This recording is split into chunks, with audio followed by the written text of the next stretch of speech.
The beast. We've called at him. Draw your weapons. Prepare yourselves. Charge!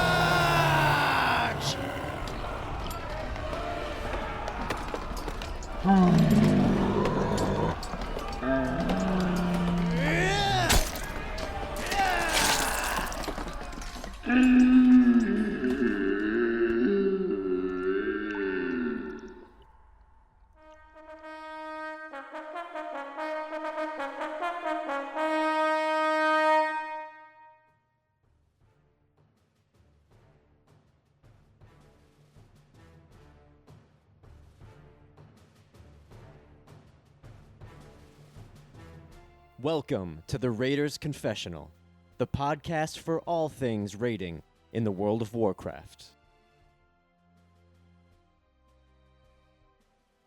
How's it going, Raiders? Welcome back to the Raiders Confessional. We are here with episode 3. For all you newcomers, welcome, greetings. We're happy to have you. Hi. For anybody returning, welcome back.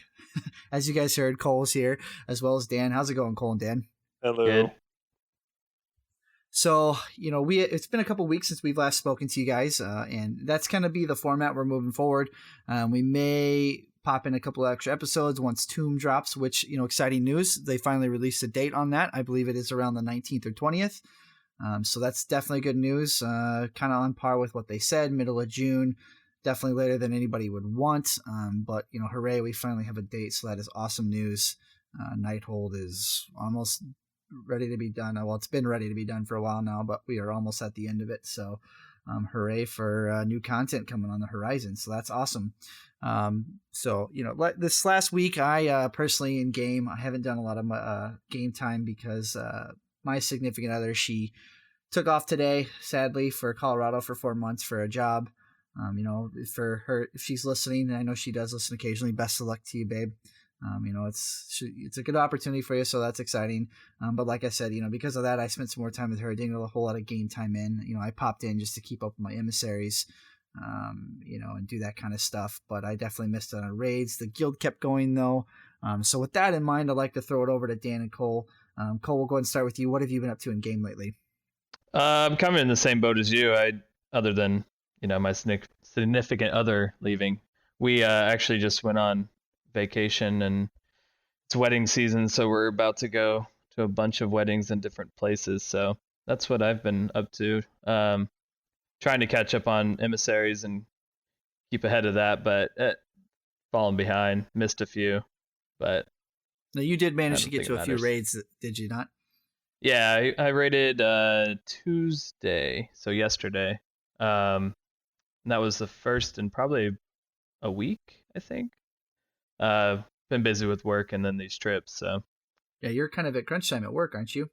Yep, trying to get everything released and out the door. So that's exciting, but. For those of you listening, Cole I won't disclose where he works, but he is an electrical engineer, so he, right now they have some products coming out, so he's in crunch time mode. But Yep. Gonna go throw it over to you, Dan, Mr.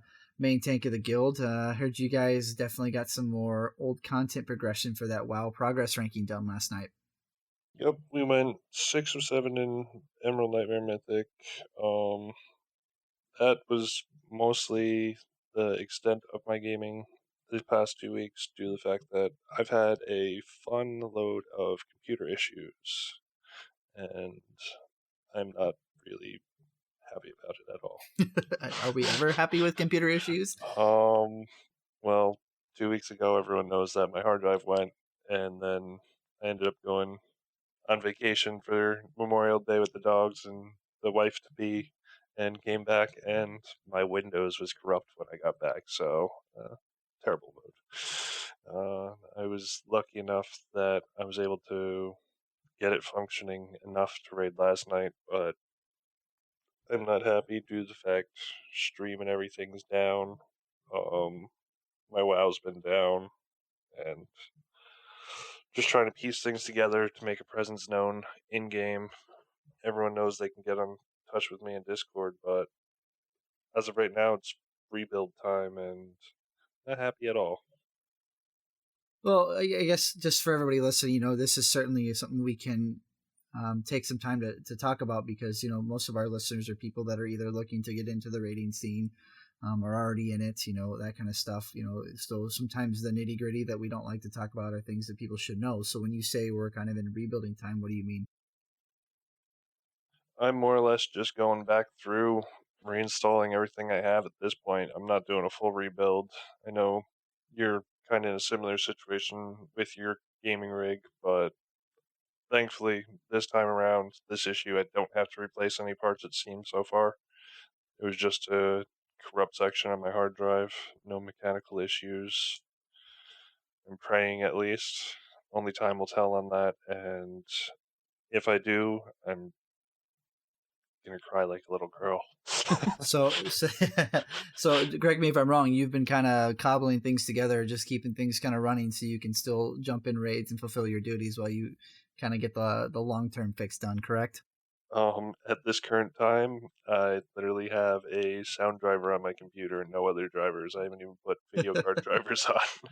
I just more or less logged in 20 minutes before raid yesterday because I got caught at OT at work myself, and was like, yeah, we're gonna try and make this work. Logged into Discord, and due to the fact with the onboard sound card I have, it automatically throws it into just surround sound mode, and with a headset plugged in, it sounds like Peanuts from Charlie Brown, and it's Well, not fun. yeah. Well, You guys got to get your stuff fixed before Tomb. we just might have to. Can't be having these questionable officers. Whether they're going to be on or not due to technical difficulties. So. But it happens for all you guys listening. It certainly is something that you can't avoid when dealing with technology. It's just a matter of time. It's not a matter of if, it's a matter of when. So, always with your group, hopefully your group has some built-in cushion with extra raiders that you can swap in and out to cover holes as need be.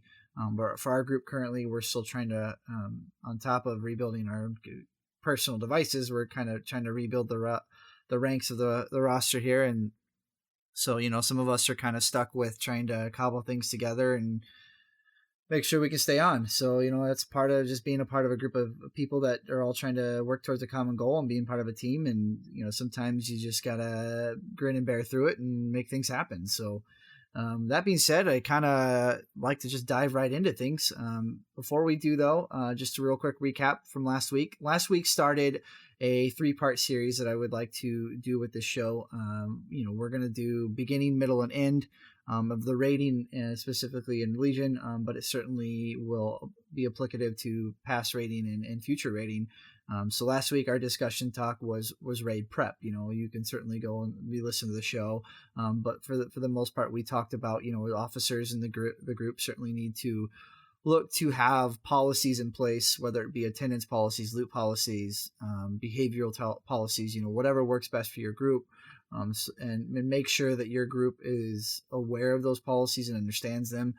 So everybody kind of knows what's to be expected of them in raids, and then also starting to look at strats for when you hop into the raids and start working on progression, and that kind of stuff. And then, as an individual player, you need to make sure that you're working on gearing your character out, have all your stats where they need to be. You're well aware of your specific role in the raid group, and just kind of be ready to take what comes at you when you hop into the raid and start working on progression.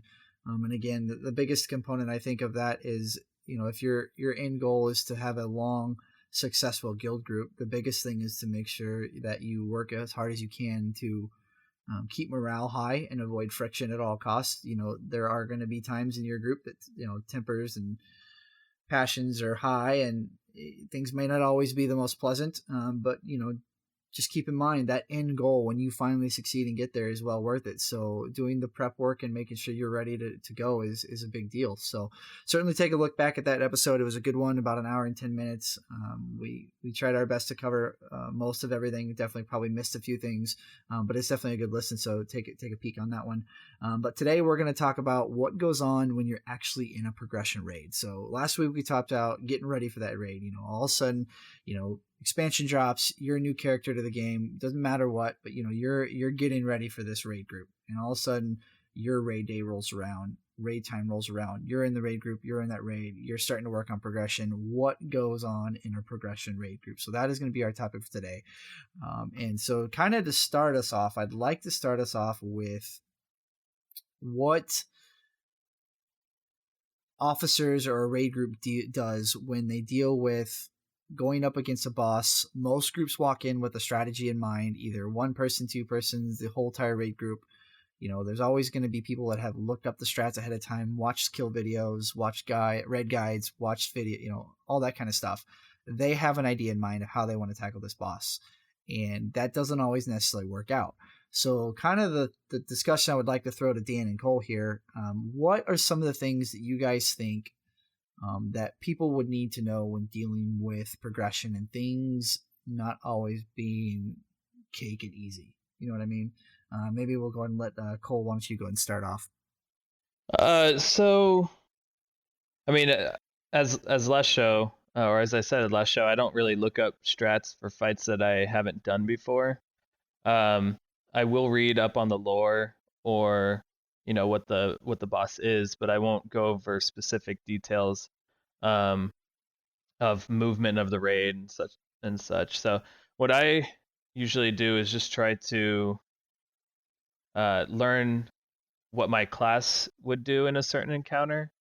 So since I play a melee, I try to read if there's in the dungeon guide or whatever, if there's certain mechanics I need to avoid, standing in fire, let's just say, or if there are ad switching or anything like that. But I don't go too far into where we need to move the boss or do we need to turn it this way, turn it that way. That's more of, I guess, the officers who do that.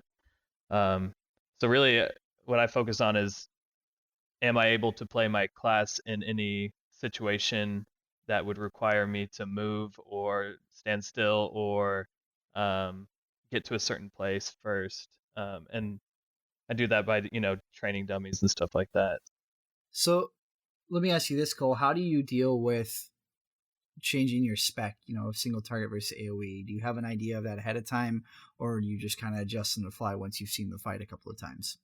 Oh, so usually I go in with my AoE spec only because it's also my survival spec. So for Demon Hunter, we have I-beam, an I-beam spec that you can go into and heal up pretty quickly with meta, one of our abilities.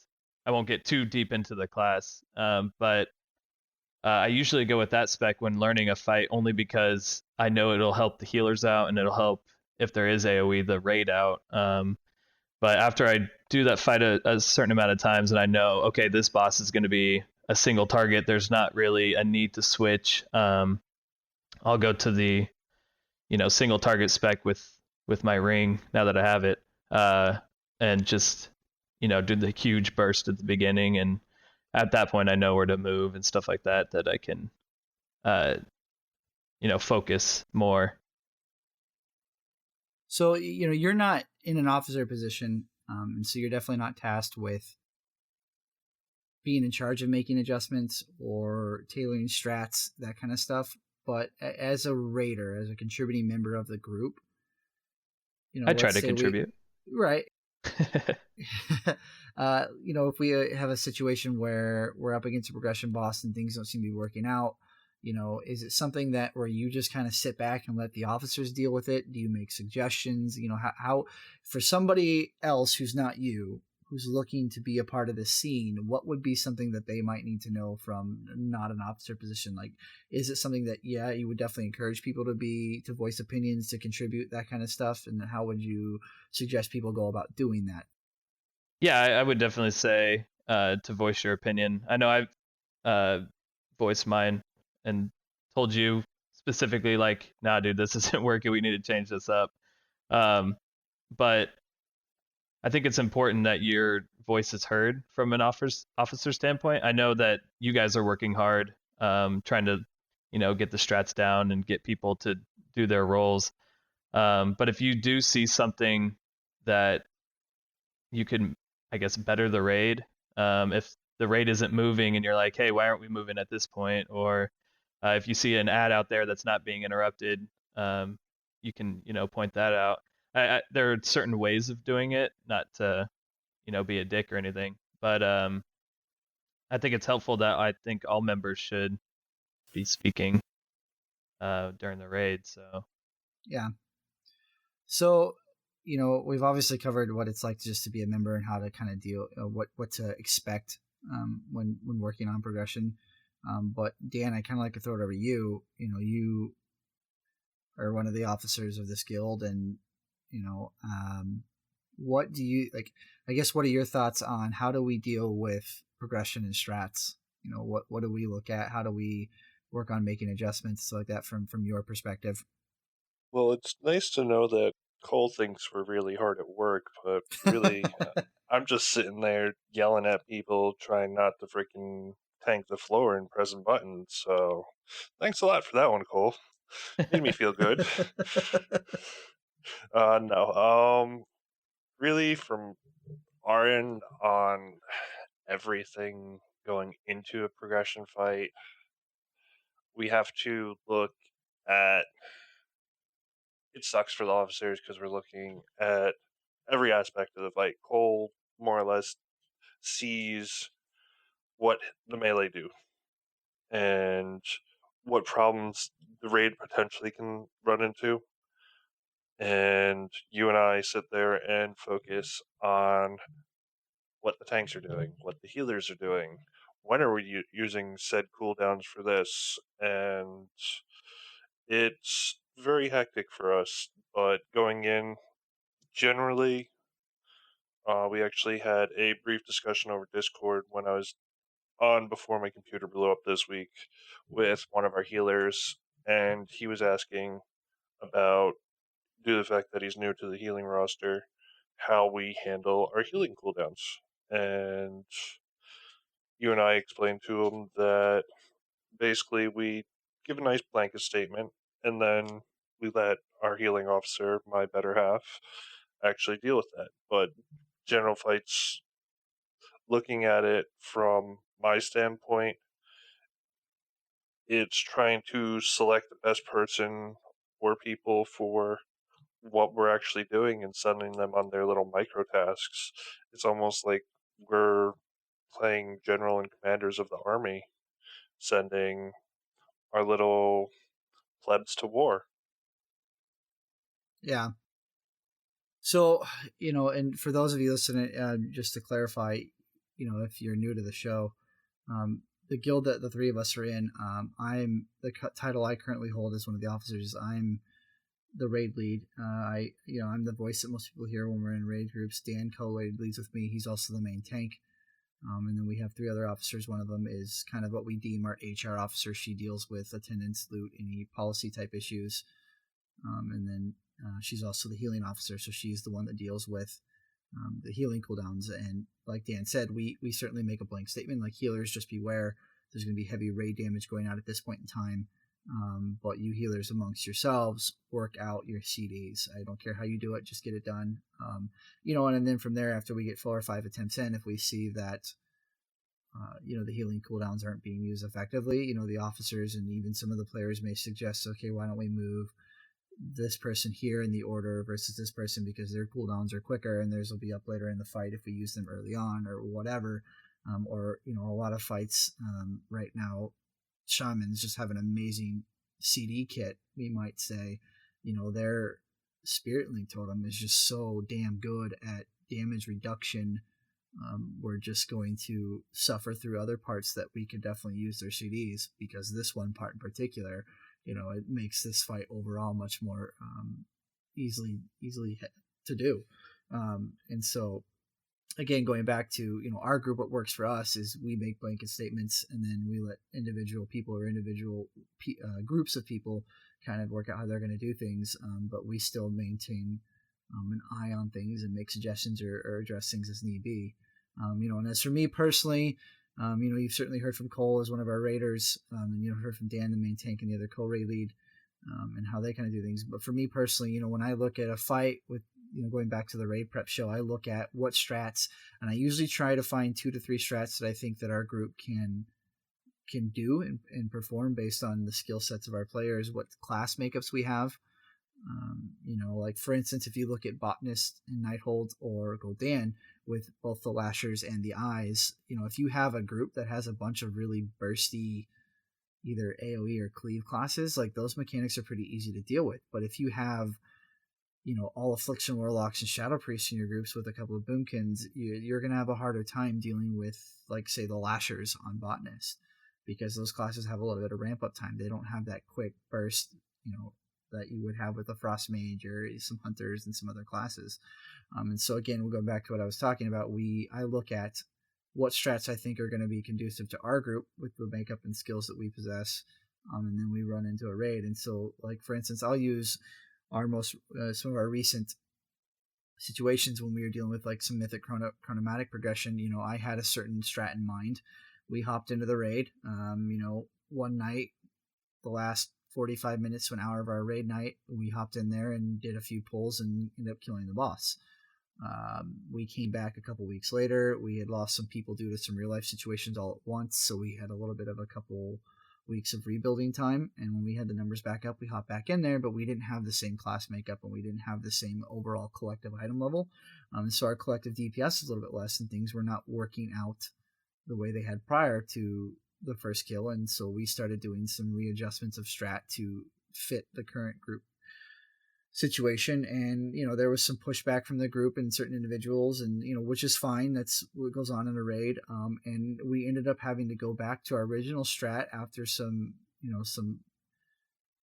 fucking around, if you will, with the strats to end up making the kill again. But we had to make some adjustments. Even within using the same strat, we had to move certain individuals who'd been on ad duty versus the boss group, back and forth, and so what works for one group may not work for your group. What was working 2 weeks ago may not work 3 weeks down the road. Theoretically, you should never have to deal with a situation like that, but that's not to say that it won't ever happen. So the biggest thing to note when you're dealing with progression is to, first and foremost, be patient, but also on an individual level, I would definitely suggest that each person make sure you're doing your job. And what I mean by that is I'd kind of like to segue into a little bit of a more specific issue with individual players and how they need to be doing things on their individual level from a collective raid perspective for progression strats. And what I mean by that is I like to use an example with the chronomatic fight again. We had some issues with people dying to time releases during transitional phases. And one of the things that we realized is people were not preemptively moving. And so what I mean by that is, so we sent 5 people, 1 tank, 3 DPS, and we sent 2 healers to deal with time releases in case one of the healers going left got a time bomb and had to run out. Can't so we count. could heal. 6. I'm sorry, 6. But either way, we would send those people over there, and then the rest of the raid group with one of the tanks would go right with the boss. And there was times where a lot of people who were going right were dying to time releases, which effectively killed the whole raid group because we didn't have people who knew the ads were going to come up in 5-10 seconds, and so they didn't preemptively move. So while everybody was trying to scramble to get over to that spot, people were running out of range of the healers. And so one of the things that we had to emphasize with our group is if you're ranged, and that includes healers, you guys should be standing in such a place that when that transition happens, you literally have to turn your character around and maybe take 1 or 2 steps to be able to be in range of the ads. And the healers, if you stand in that spot, you're going to be in range of everybody who is on the boss currently, which is the melee, from the point they start where they leave the boss into the point they get into the range of the ads. So, and that was part of our issue is we had people running out of range of each other. And so I would kind of like to throw to the guys, my thoughts here are, my suggestion is make sure everybody is performing their duties. Make sure you're not standing in fire. Make sure you are moving to where you need to be. because right now in the current iteration of raiding, Nighthold Mythic especially is not very forgiving with one person dying. In past tiers, past expansions, and even in Mythic setting, if one person died, you could make your way through the fight. Yes, you can still do that with some of the fights, but this current raid situation we are seeing at a Mythic Nighthold is a lot less forgiving in that respect than in tiers past.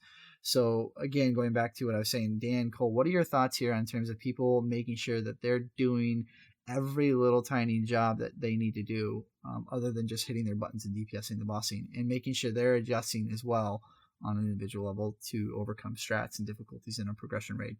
Yeah, it's kind of like what I was talking about earlier. If you know what your class is capable of, you can perform your duties that you need to do. It's I know I'm pretty lazy about DPS, but it's important to at least know what your class can do. I mean, I usually when we're doing normal and heroic content, I won't pre-pod or I'll have a flask, of course, because those are cheap.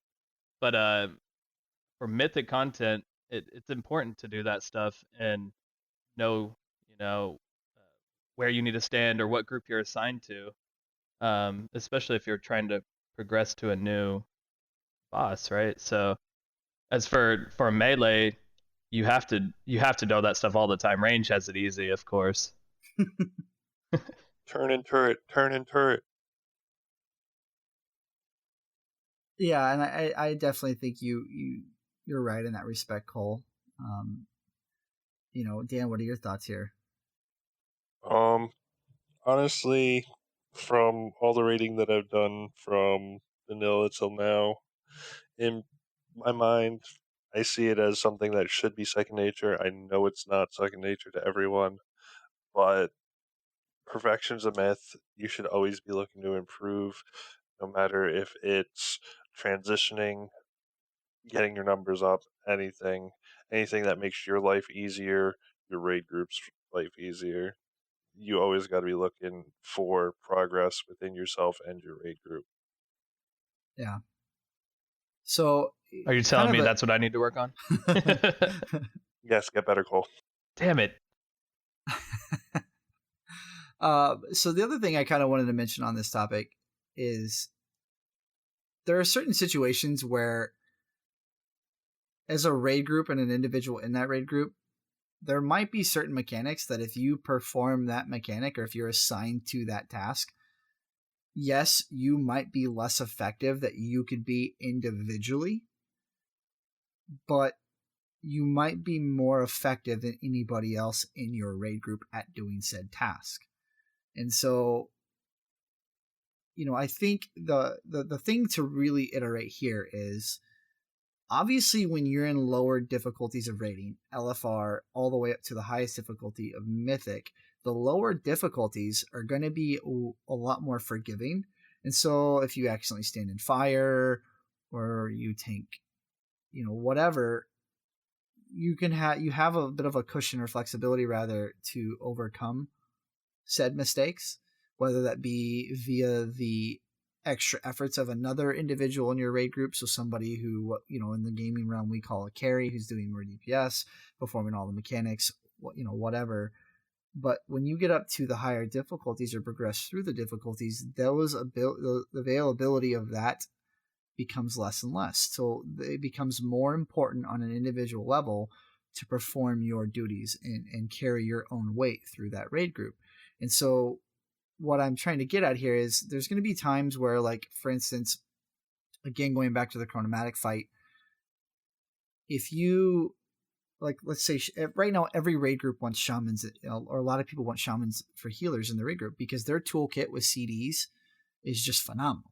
And, like I said, I already said that in the show once, but there are certain mechanics, even in every fight, that having Spirit Link Totem is just awesome. But that doesn't necessarily mean that because you have that ability that you're going to be the end-all be-all solution in a certain spot. And so that's what I'm for. So what I'm getting at is we had, in our group specifically, we had a situation where, we had the 6 people going left and the rest of the raid group went right. And, the way we handle our time or our power overwhelmings is, the first set of power overwhelmings, the first one we go to 9 stacks, the third one we go to 5 stacks, and the fifth one we go to 3 stacks. Well, during that first one we're going to 9 stacks, we ask our healers, don't start using any of your cooldowns until at least 5 to 6 stacks. We want to still have some CDs for later, because if you start using those cooldowns early in the power overwhelming stacks on that first one, just because you use them during the first stack doesn't mean they're going to be up for the second or the third power overwhelming. So saving some of those, which you can raw heal through to use later in that first stack, means that, whereas all 5 of your healers or however many you're running may be out of CDs going into that third power overwhelming. If you only had 3 healers use CDs in that 9 stacks of the first power overwhelming, you may have 2 healers with CDs still up in that third power overwhelming. So, one of our shamans had made a point in Whispers. We had assigned him to the left group that he was way more effective with the right group. And it was one of those situations where, okay, yes, we understand that you might collectively be more effective over here, but there's a reason we have you going left, and that is you're one of the only healers in the game right now that has an interrupt, and you're mobile. Like, yes, I get it, monk healers are mobile, but there's a reason we have you moving left. And so, stun. Yeah, and a stun, absolutely.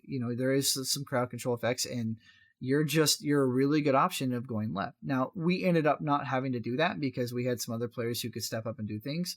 But the point I'm trying to make here, and I think, Cole, you'd be a good one to expand upon this, is when you're working on progression, you're not there to do a number 1 parse. You're not there to do big dick DPS. You're there to get past the encounter and beat the progression. If your end goal is to just do big dick DPS, then progression rating probably isn't for you, in my honest opinion. What are your thoughts here, Cole? Yeah, I mean, I like doing the weird stuff. As and going so I'm in the left group usually.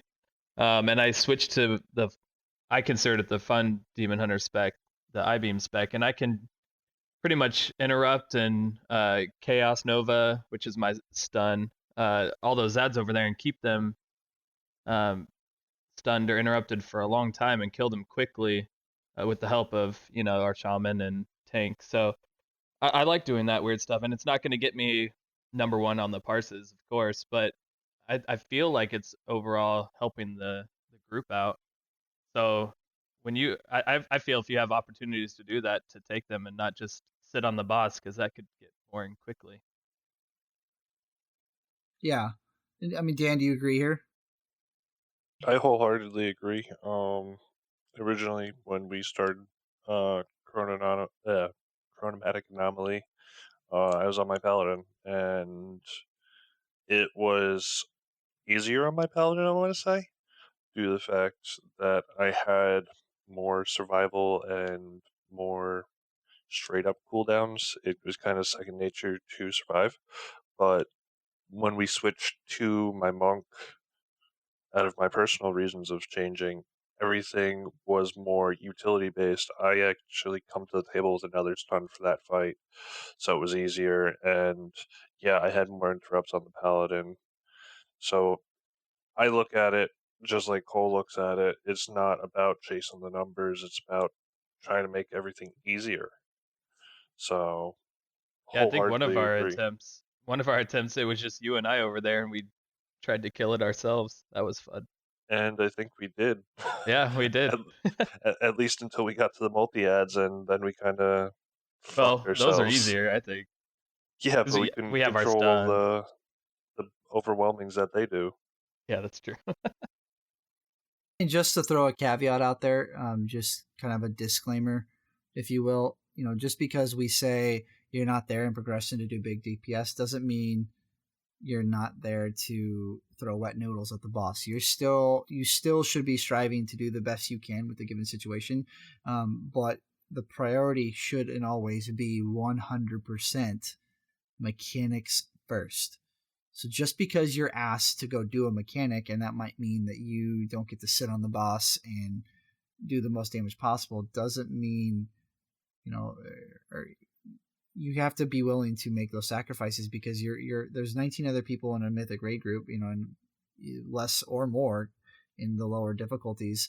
And so if you're working on progression, your goal should and always should be on progression to get past that encounter, and performing mechanics is going to be what gets you through that hurdle. So if you have somebody in there who's just tunnel visioning the entire time and not doing mechanics, they're probably not doing your group any good. Obviously once you have things on farm, you can afford to do a little bit more and have some fun, and you should. Raids at the end of the day should be fun and rewarding and fulfilling for everybody in your group. But there is a bit of a balancing act of maintaining some sort of order and direction, with having fun, so that your group stays together. You can ensure longevity, which kind of brings us into the next point I'd like to speak about, and that is kind of the in-between periods of polls, whether it be one boss kill to the next or in between progression attempts.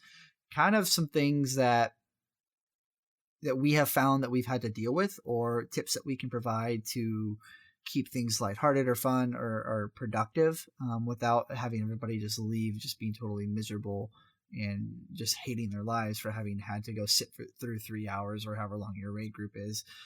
So Cole, you're a really good one for this, because when we get in between polls, even if it's just from one boss to next during farm content, most of the officers are doing something, whether it be talking in officer chats, tabbing over to our other multiple screens, or for all you noobs out there that only have one screen, having to actually alt tab out of your game. But we might be looking at guides, attendance sheets, spreadsheets, whatever. What are some of the things that goes on in between polls that you might feel that people should know or pay extra attention to? I would say having someone in your raid that has all the toys available, so that you could be transmogged into something cool while you're waiting. I think that's the most important. Luckily we have Shy in our guild. All I the guess shout out, toys. but yeah, all Multiple the people toys. that have tons of toys. Yeah, but she has the best. I don't know. I don't get it. She has them all. But We've had a lot of people running around in the 3 dragon body pieces lately. yeah. Oh, Ryan, you missed it last night. We had like a 6-headed dragon that looked like a star, basically. And Oh my gosh. So that's what I do during polls. Or sometimes I'll tab out, and really as a casual raider on my part, I don't do much. I probably should do more to help you guys find people. But usually I'm off reading lore based on the fight, really, or arguing with members about the Eagles dropping rings into Mordor, or into Mount Doom, I guess. So obviously here you're saying that, to keep things fun and lighthearted and all that kind of stuff, but how do you balance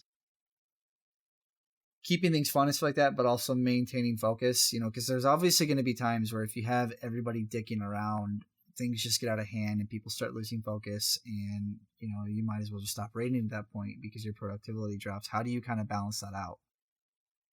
Oh man, I'm not quite sure, and I've been doing it for a long time because we do have to wait. Yeah, really, it's just reading the dungeon journal, I guess. I don't really have a specific thing that I do when I wait, or balancing, a serious focus with a playful. I kind of lump it all together. Sure. I know as officers, you guys do a lot. So do you try and pay attention to, like, let's say we had somebody have to hearth because they were out of tomes and needed a respec, or somebody logged on that we wanted to bring in the raid group. Are you constantly trying to maintain, just enough focus so you can run over and help click on portals, get people summoned there? Or are you making sure that, when we're getting close to being ready to pull, your food and flashed up? It seems like a lot of times there's always that 1 or 2 people that, oh wait, we're getting ready to pull. Hang on, don't pull yet, even though the 10-second timer is going off and you get ready. yeah, Because they've failed to eat their food or whatever. I mean, are you making sure that you are paying attention to those things so that you are ready to go once we start that full timer? yeah. Usually, as soon as we run back and we lose someone, or if we're about to pull, I'll sit down and eat. my buff, and So then so even when you're off having fun, are you still also trying to pay attention in Discord? Because there's a lot of times where we are trying to either get feedback or try to explain some of the thoughts that are going through our heads and some of the changes we need to make. yeah, and I mean I offer suggestions and everything as well. So there is a focus. It's just it's on a per fight basis, really. I can't necessarily point out one instance of just being hardcore focused into what we're doing, because that's kind of every fight, right? At the Sure. beginning, you sit down, and then if you're waiting a little longer, then you're gonna start playing around, messing around until you see that Warlock Stone go out and Geister continuously. Well, I keep saying guild members' names. Well, shout out. It's fine. Um, It's fine. but whenever he's yelling at us to click on the stone, even though he's not clicking on it to summon people, he just puts down the portal, right? But Yeah. yeah, I mean, I feel at the beginning of the fight, I try not to press my buttons accidentally and then hold up the raid for 2 minutes because of my cooldowns and stuff like that. I mean, there's always that once that pull timer starts, you kind of get back from having fun into a mode of, okay, this is where I need to go. This is what I need to do. Hopefully everyone else is on the same page and not still in La La Land. Um, and then Sure. go. So, Dan, moving over to you here, obviously Cole can afford to run around and play with his choo-choo train sets while, being one of the six-headed dragon pieces. But, when we're in between polls, you and I and the three other officers often need to be discussing things in officer chat, looking at, reading up on strats again to make sure we have everything, clarified and we fully understand things, or moving groups around, or, at times hopping into looking for group to fill slots. How do you think that people should, not necessarily, I guess I should reword this, not necessarily how do you think they should, but what do you think there's some things that people should know in terms of having to balance and deal with more than just looking at strats? Because obviously we need to be paying attention to people in the raid group or people going AFK, all that kind of stuff. What are your thoughts here? First and foremost, I want to step down as an officer and be able to play with toys and everything. Jesus Christ. Yeah, it's super fun. You should do it. Honestly, things that I think people should be doing between polls and everything. Honestly, as soon as I die, no matter if it's mid poll, running back, whatever, I'm generally fairly quiet about what's going on during that time. And I know you've pointed out that officers need to make a larger presence during wipes and everything. And generally during that time, I'm sitting there trying to figure out where I'm dying, where everyone else is dying.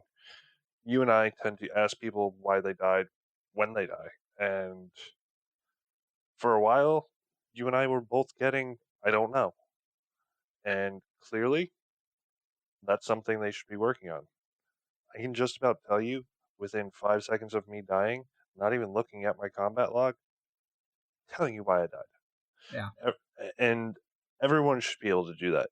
It's not just an officer thing. And I can tell you there's times where we've gotten the best answers out of people of, I was being a fucking asshole. I was being retarded. Thank you.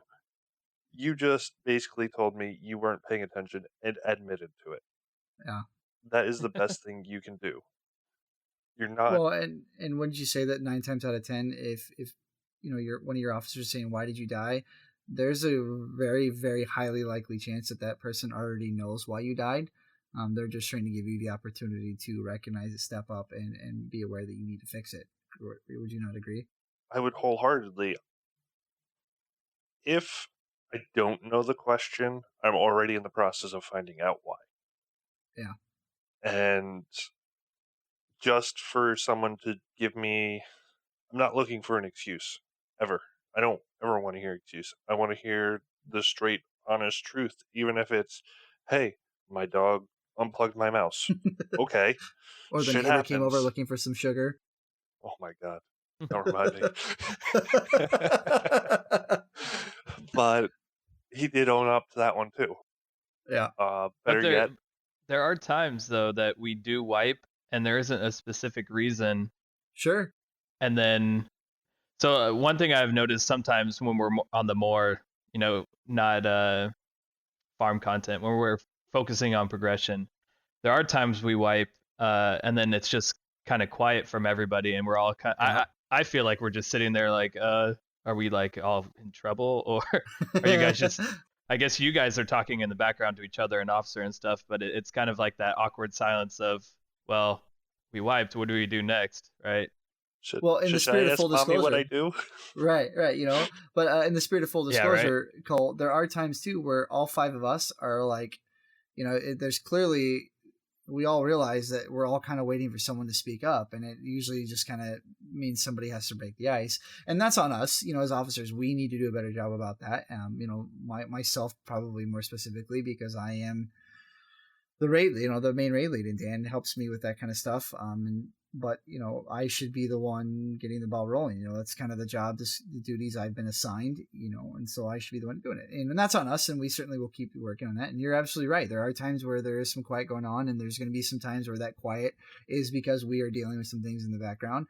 And trying to make some decisions before we come back to the raid group. But there are times too where we are just like you were, like kind of like, well, who's gonna go first? Yeah, right. Well, I mean, I just I expect you guys are working hard back there, and I'm not gonna push it or anything. I mean, we're never in press buttons, dude.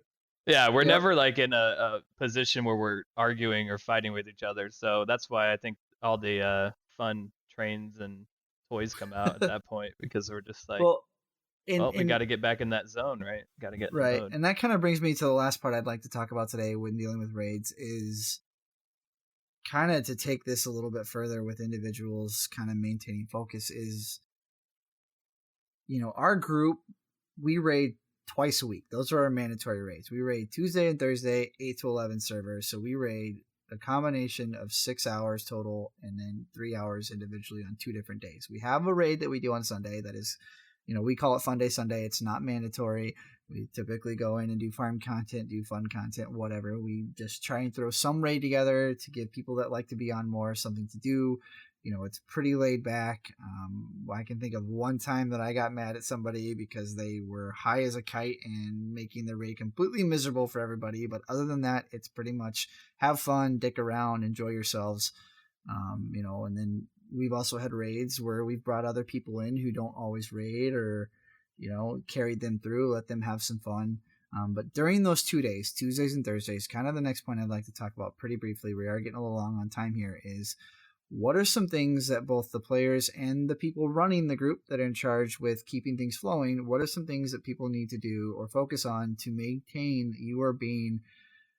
you're maintaining that productivity as well as making sure raids aren't just totally miserable. And so kind of like for me, what I think about when I talk about that is like in between boss kills, when we're dealing with loot, if we're trying to deal with loot, and everybody has their own loot system, whether it be DKP, free rolls, loot council, whatever, at some point, either raid chat, or your voice communication program, Discord, Ventrilo, whatever you're using, is going to be utilized for loot. And if a bunch of people are talking and dicking around, that makes it hard for officers to handle loot. And so, obviously we're not going to sit there and say, nobody talk ever. That's just ridiculous. But there is a line of making sure you're not doing anything to make things take, an absorbent amount of time when they can be done effectively, quickly, and you can move on and continue on down the road. So, Dan, we'll throw it to you. What are your thoughts here? I gotta gather my thoughts for a second with that. I generally like when Cole goes first for these. Well, I definitely don't. Why don't you go ahead? I don't envy the loot master of the group. That is a hard position to be in, and it's never a well-liked position, I guess, because you're either going to be the bad guy or you're going to be someone who others perceive as not paying attention to, how loot goes or where loot goes or who it goes to or how long. Like there's a list of so many things that has to go through that the loot master's mind, I guess, when making a decision. So there are a bunch of different ways loot is dealt with, loot council, stuff like that. But and it's not just loot though, right? It's also in between pulls. Like, we have a certain person who likes to CC ads, so everybody's dots drop off them, and it takes forever to kill them. You know what I mean? Hey. That's not always true. I do that I confess sometimes. up to that too, because I use I use paralyze as an interrupt at points. And yeah, it's not my fault if my ability drops, right? Don't give Cole an out here, Dan. Don't give him an out. But it's true because I get yelled at for it too. Yeah. But, I mean, would you guys not agree that the point is, obviously there's a time and place for everything. So if you want to dick around, have a little bit of fun, keep things lighthearted, that's fine in small doses. But if you're in the middle of a really serious progression raid and you're that guy that's constantly dicking around, pissing everybody off, you probably shouldn't be doing that because you're wasting everybody's time. Would you not agree? Yeah, I definitely agree. When it's farm content, that's generally when the silliness will come out of people. When it's serious content, you want to kind of keep Discord. I don't want to say quiet because I don't think it should be quiet. It should be full of discussions on what you guys are doing and what's happening next and stuff like that. But it shouldn't be about like what you had for lunch or in the middle of a fight, other video games you're playing, or I don't know what your cat's doing, or how much lag you have, or what your dog's doing all the time. Right. But I think after we kill a boss, let's say, and loot's being handed out, Discord should be quiet for that. What is it? 2 to 3 minutes that loot's being handed out. It's not even like 5 minutes at most. Yeah, so things like that should be observed. Or when a fight is being discussed, like don't interrupt the raid leader with silly things if it's a serious fight. You know what I mean? Sure. There's definitely easy ways of interrupting. So if you're explaining a fight and then you say, let's say like for Chronomatic or whatever, you were saying 953 when it should be 935, right? Things like that, you could easily just tell out on that one. But you can easily tell the raid leader like, hey, this is what happens, and then usually you'll be like, yeah, okay, I can see that. Let's try that. And it's not about being a dick or being mean-spirited or anything or trying to interrupt, sure. Right? It's all about trying to get this guild to come together and kill the boss without flaws, I guess. Yeah. What are your thoughts, Dan? So now it's my turn. I'm ready. Yeah. I promise. You can put your hand down now. Full disclosure to everyone. I was caught with my pants down. I was doing some recruiting on the side on my laptop. But we'll allow it. We will allow it. Good. I hope so, because you can't get rid of me. Yeah. Is it a demon hunter? It is actually a DK. Oh, a DK. Okay. Nice. Time in between fights, whether dead or not dead, loot, no loot. It's actually hard for me to handle some of the stuff due to the fact, like I said, I'm constantly looking over the logs, death logs, as well as due to the fact that I do raid with my significant other, better half. Literally right next to me, I do occasionally get hit for saying the wrong thing in Discord or not saying the wrong thing in Discord, and just feels like getting hit anyway. Now, her and I tend to either bicker about how something should be handled on my end because she's trying to heal me, and or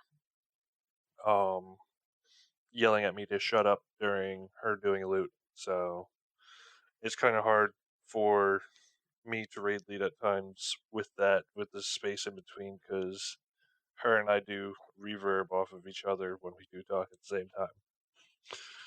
So for everyone else, honestly, if it's a kill, your best bet is listening up for that brief. Where you're going, let the other officer handle the loot and everything. Pay attention at times. Going back to the loot issues during the transition. I know for us, we like to immediately start trash. And people like to I hate you guys. People like to sit there and not pay attention to what's actually happening outside the group as well. And they miss what loot's going out. And we end up having to do loot 2-3 times because, hey, I wanted to roll on that. Sorry, I missed on that. No, you should be able to DPS trash and pay attention to loot at the same time.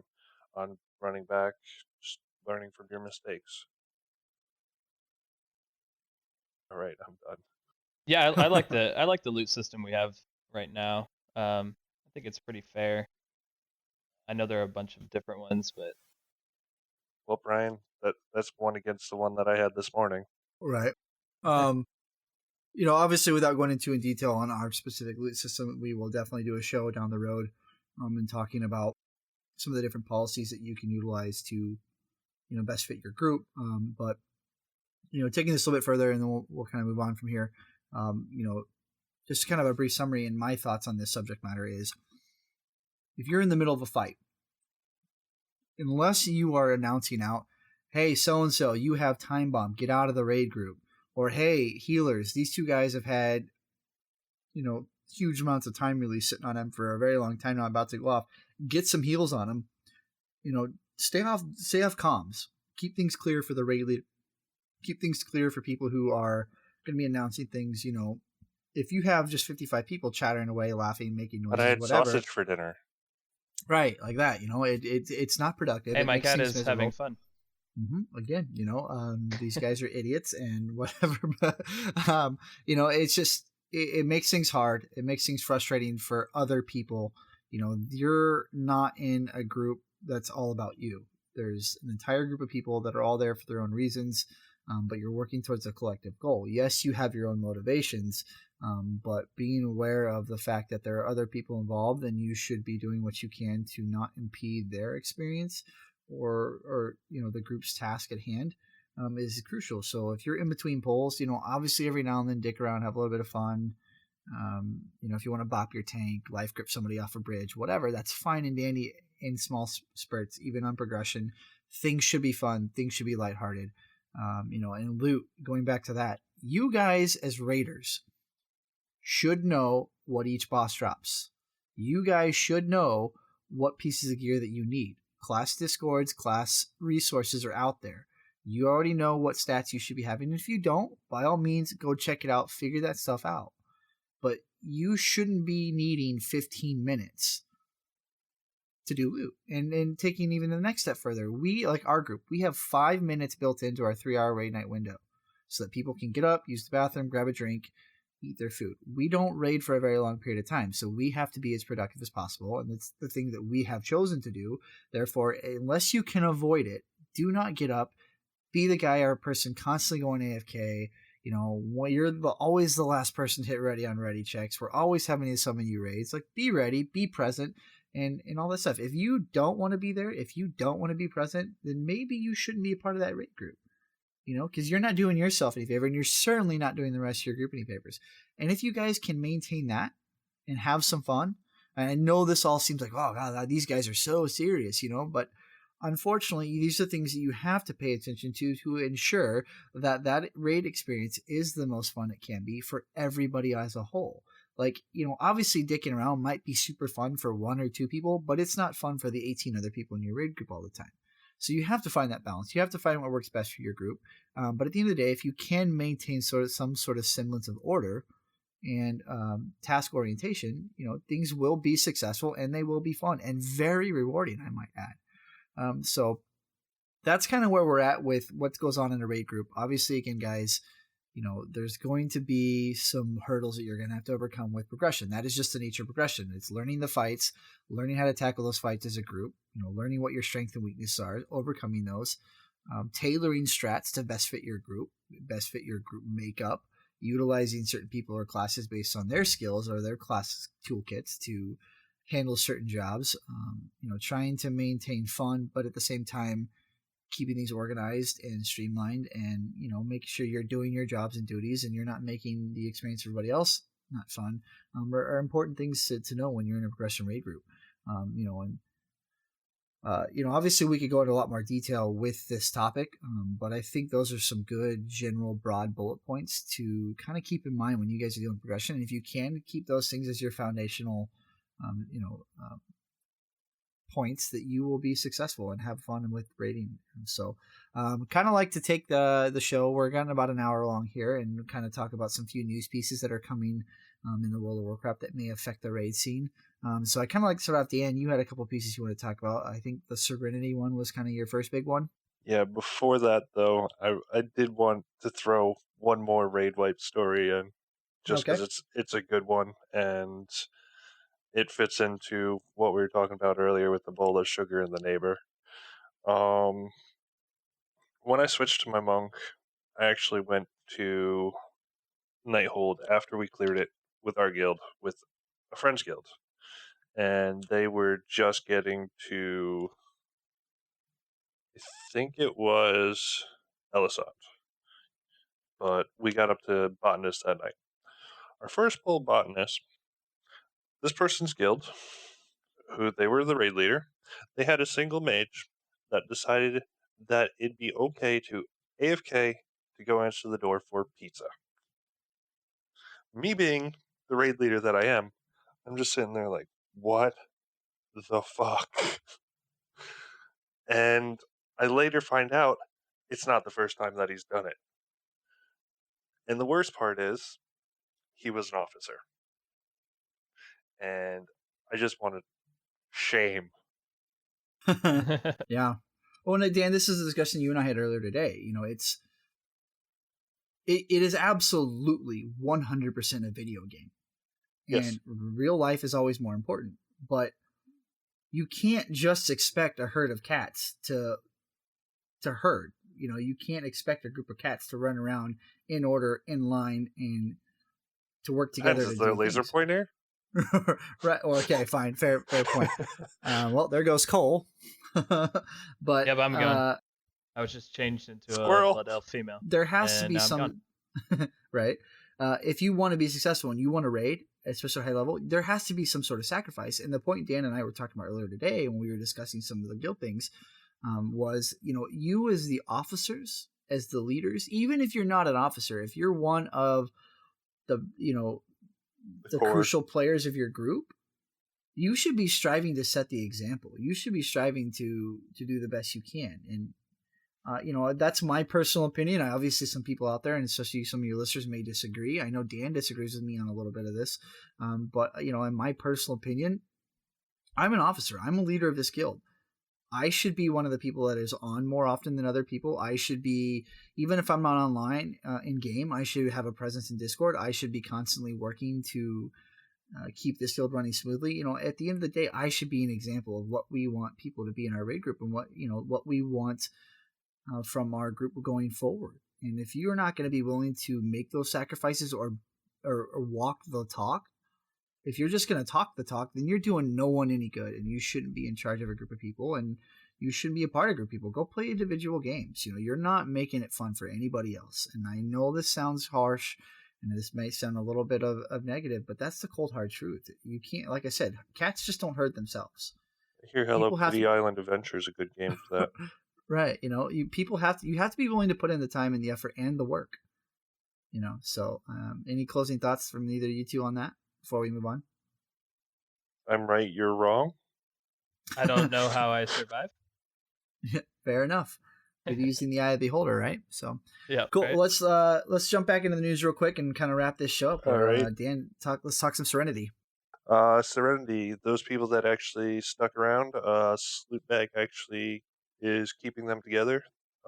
He is GMing the new guild Future over on Twisted Nether. This is kind of a shout out to them for keeping things alive for all the players that they kept.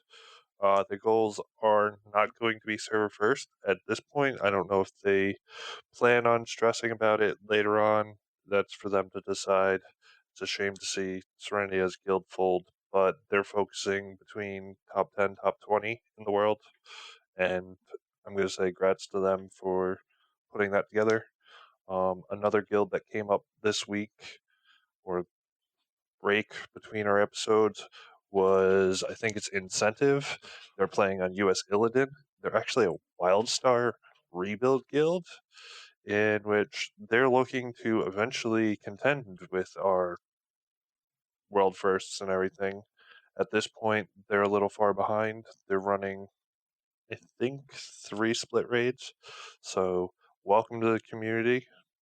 It's going to be fun seeing how you guys adapt to WoW from WildStar. And yeah, that's what I got for those. That's definitely cool news. When I was looking at and thinking about the Serenity thing the other day, one of the thoughts that crossed my mind was they have one, if not more, players that have gone over there from the American side of things, or the North American side of things, rather. So, especially if you're in a healer or a tank role, there may not always be a spot amongst the other world contenders on the European side of things. So, like, where were those people going to go? They can't just transfer their characters over to North American servers. So, on one hand, I'm definitely glad they're sticking together because it maintains a place for people who didn't have anywhere else to go. Serenity was a great guild. They had just as much talent, if not more, than the other world contenders. So the fact that they're staying together, and most, if not all, the people that were part of the Serenity collective have a home now, and we're going to continue to see those people compete in the world first realm is good news. I feel like it's healthy for the PvE scene. PvP has definitely gotten its day in time and continues to do so in the esports realm. I certainly would like to see PvE make a comeback and be more prevalent on people's watch lists, that kind of stuff. So I think this is good news for us. I'm glad to hear that. Cole, any thoughts? No, I hate this stuff. Yeah, exactly.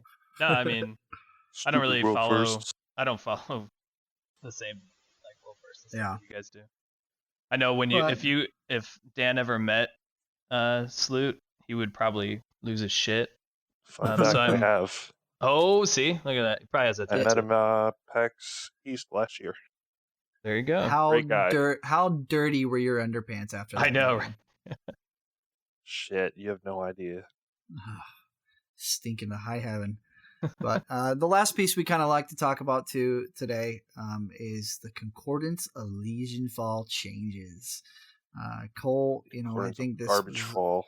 Yeah, no kidding. I think this was kind of news for you tonight before the show when we mentioned it.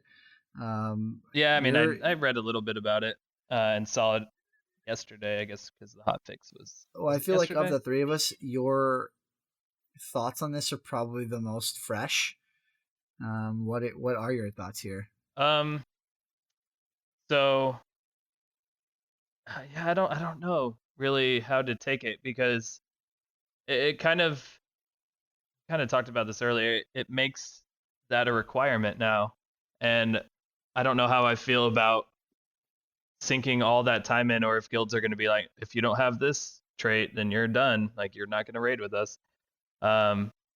4,000, I guess, agility I'm going to get from it, and then every point after it's 300. So it's one of those things that if you want to be a top end world first raiding guild or even contributor to your current guild, you're going to need that. And I don't know how I feel about that from what it was. What about you guys? At this point, from what I've seen, and I've just looked at a couple people, and there were top end. Once again, looking at Slootbag's website, he lists all his tanks. He seems to be sitting around the 52, 53 trait mark. I'm going to guess that since the announcement, he's throttled back a little bit, but you can expect that the world firsts will be somewhere around the 55 mark, if not higher. And I'm not gonna lie, I'm upset with Blizzard right now about it. This was supposed to be a infinite trait that was not a huge impact to our game. Yeah, the proc rate, whoopee, they increased that too, which is another why Blizzard. This was supposed to be a trait that only really gave us versatility from it. And now the only people that get versatility are the tanks. And once again, it seems like it's a mandatory grind. I don't know if it's that we reached the 50-point mark in our weapons this fast that they're making it mandatory, or if they just want it to be dicks about it. Yeah, and just so everyone understands fully what we're talking about here, Concordance of the Legionfall grants 4,000 strength, agility, intellect, or versatility, plus 300 per rank in non-PvP situations.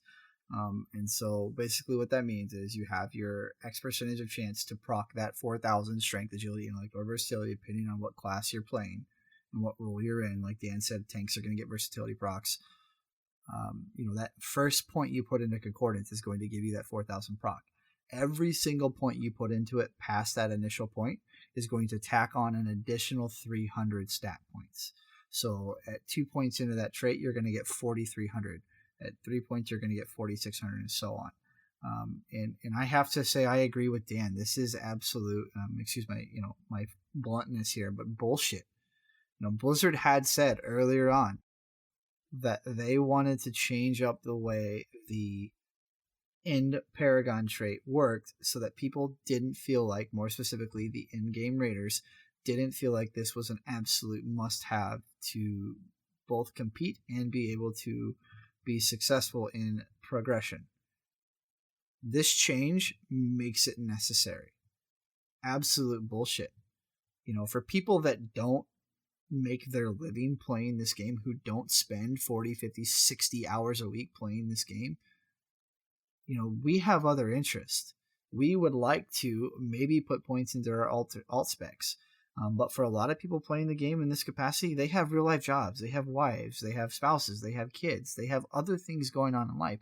This game isn't paying their bills. They don't have that amount of time. And at the same time, they're still the same $15 a month paying customers as the other people.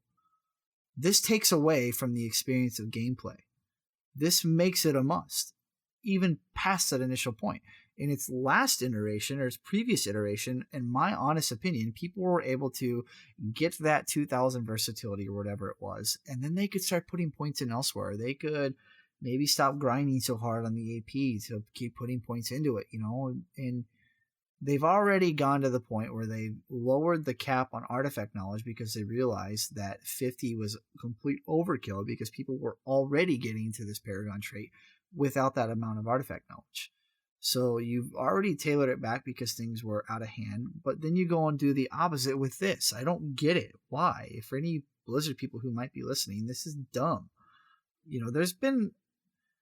That being said, I feel like, and Dan Cole, you guys can tell me if you don't feel like, I feel like right now, Legion in World of Warcraft is in probably one of the healthiest states it's been in for a very long time, and that includes class balance and like that. But there have been a few things, especially in 7.2, and it's like, what the hell are you guys doing? Why are you not listening to the people? Why do you keep blatantly doing things that you should know is going to not work or be terrible? And I feel like this is one of them. Don't you guys agree? Do we know what agree. the proc chance is on this? Is it 6% or what is the proc chance? Without being in game, I don't know. I think, Dan, do you know? Is it 6%? I don't know off of it because I actually don't have it, so I'm still 2 points out of it, but that's Yeah, because I we'll have to switched. look into that. But from a recruitment standpoint, even if we're looking to pick up someone that recently picked up the game just for our heroic team to eventually make them a mythic raider, getting the points for it is going to take too long. At this point, it's hide your wife, hide your kids, Concordance of the Legionfall is coming. And Yeah, can you it's, even I can't even imagine starting a new character and trying to get well, for to this instance, point. look at our balanced druid. He was a ret paladin, Emerald Nightmare, took some time off, and came back to be a balanced druid for us. I know for a fact his knowledge is not up to what our knowledge is, so he's constantly on the treadmill trying to catch up. In And he doesn't which, have legendaries. no, he doesn't have Legos, he doesn't have the AP, and I think last week he hit 39 points. Meanwhile, I'm hitting Ooh. 48, 49 right now. And yeah, Tomb's still 3 weeks out, but I don't understand Yeah, I where don't. this is There's tailoring to the casual player that is picking up the game a little late. Yeah, you can buy certain amounts of artifact knowledge and everything to fix this. It's just not but there though. not if you're a new player. Like if you're just Exactly. starting Legion, there's no way you could get that far. Yeah, the only thing I can think of is this is a way for Blizzard to kind of entertain the request that has been coming out of the in-game scene for a very long time now, that there should be more separation of what people who have been here since day one and worked really hard to where they are, some separation between them and the casual player base. There should be some sort of rewards that are only obtainable from people who put in that time and effort and possess those skills. And not that I disagree with that. I certainly do agree to some extent with that, but I think if Blizzard's intention is to provide that with this, like, this is the entirely wrong way to go about it. And we can obviously go way deeper down this rabbit hole and start including more discussion about legendaries and the alt friendliness of the game. With okay, yeah, great. You people who have already reached max artifact knowledge moving forward can have that same artifact knowledge on their alts. But what about people who've just come into the game? Yeah, I mean, Is it really fair that they should have to wait 3 to 4 months to jump into in-game content because they don't have legendaries? It's really hard for them to catch up in traits, and you know what I mean. Like, obviously, I'm over exaggerating with the time period here, but it's compared to past expansions, it takes a lot longer to gear up for in-game. I don't know. Maybe with Tomb or even after Tomb, they'll release if you just hit 100, then you're automatically 25 artifact knowledge or whatever. I don't know. I could see them doing something like that. But guys, you can craft legendaries now. And they're terrible. They're shit. Like, what the fuck? Well, I mean, I think I'm all about unique items for the top end players, but I think when changes happen that now even the mid range players are like, okay, you have to have this to join our guild. Like, that's where it hurts, because that's where I think the majority of people lie, is in that mid range. And if you have to have a certain trait to get into even a normal heroic guild, I think that's where the biggest problem lies. Not necessarily mythic. Mythic's a different beast, right? But if Yeah. you have these requirements focused on heroic guilds, I think that's where you have your biggest problem, and So that's let's where go back Blizzard's to probably going to focus. I don't know. Yeah.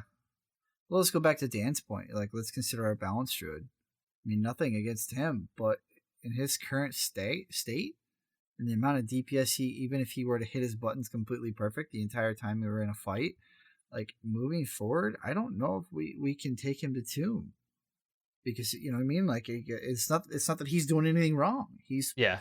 putting in his Well, time. He's playing. He's gearing up just like everybody else. But if he doesn't have the legendaries and he doesn't have the AP, like, he's throwing wet noodles out there, and it makes yeah. I it hard mean, to be able to bring him. normal Tomb should be fine.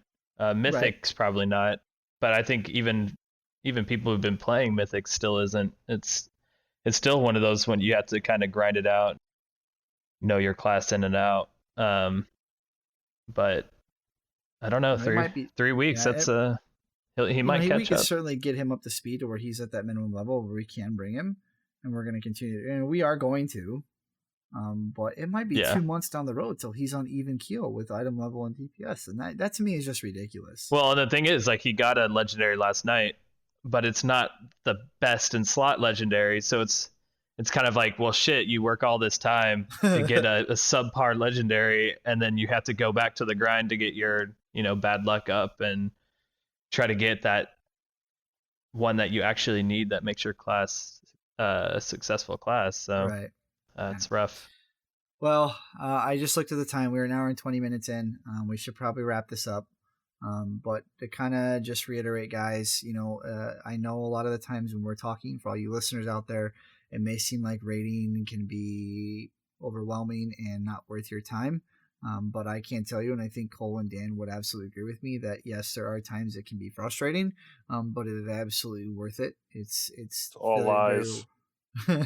It's very rewarding and fulfilling. But yeah, you got to work at it. You got to put the time and work in, and I hope tonight kind of gave a good idea of really honestly what people deal with in a progression guild. Anything we talked about tonight, yes, we kind of related that to our mythic progression. But these are all things that we've been dealing with even in our heroic progression when we didn't have 20 people. Just because we tonight said this was mythic stuff doesn't mean that this isn't true for the lesser difficulties. It's all groups deal with this if you want to be successful, and some deal with it more or less depending on the end goals that your group has in mind. So do your best to work together and keep things fun and rewarding, but maintain that focus and productivity. If you're going to come to a raid group, come ready to be productive, come prepared. Make sure you're coming with a constructive mindset. If you're going to voice your opinion or try to help with the group, whether you're an officer or not, keep things constructive. Try to avoid friction at all costs, and be patient. There's going to be times where your progression isn't happening as quickly as you like to, and it's really easy to get super pissed off. And I can tell you right now, I'm one of those people that I get very frustrated very quickly sometimes, and there's times where Dan and them have to tell me I'm being a jackass, or I just have to take a step away and breathe and remember that it's just a game, and our group may not move as fast as we'd like sometimes, and that's okay. We're all fam. I hate that word, but yeah. Right, stop being a pleb. I know, right? Yeah, right. But yeah, no, it's yeah. So I hope tonight was a good idea, kind of a good discussion to kind of give you guys ideas what people deal with in progression rate settings. So with that being said, as always, guys, if you think that we didn't cover something that you would like us to cover, or if we only just briefly touched on something that you feel like we should have talked on more, or if you even just have something to add or want to say hello, you guys can find us on Twitter. Our Twitter account is @_TRC podcast. We can also find us at our email. We'd love to hear from you guys. We're going to keep doing the show, and next week we're going to deal with or talk about rather, that what happens when you do achieve success, and what, the feeling and the reward that comes along with, being successful in your raid groups. So, email us. So you can find us at our email, the raidersconfessional@gmail.com. There's no apostrophe on the S. But, certainly say hi and email us. Dan, you have any social media accounts you'd like to throw out there? As of right now, my stream's probably going to be down for the rest of the week, but we'll be going back up as soon as possible. For more information on that, follow me on Twitter, JacksonGad1125. And yeah, that's all I got. Cool. You guys can always find Cole via email at the show. He's our resident grump. Just make sure all emails are say attention Cole. For myself, you can find me over at the other podcast I do with a good friend of mine, Dusty Porter. Our Blizzard Umbrella is the name of the podcast. We talk anything and everything under the Blizzard Umbrella, all the games. So, you can find me over there. You can find me on my personal account for Twitter and Twitch. It's both at McIrish Gaming. My Twitch is going to be down like Dan. I'm having some technical difficulties. I'm running on a dinosaur machine right now, but I should be up and running here shortly. But again, guys, thanks for listening. We've certainly enjoyed bringing this content to you guys, and really looking forward to moving forward. So with that being said, guys, we will talk to you in the next episode. See ya. Have a good one.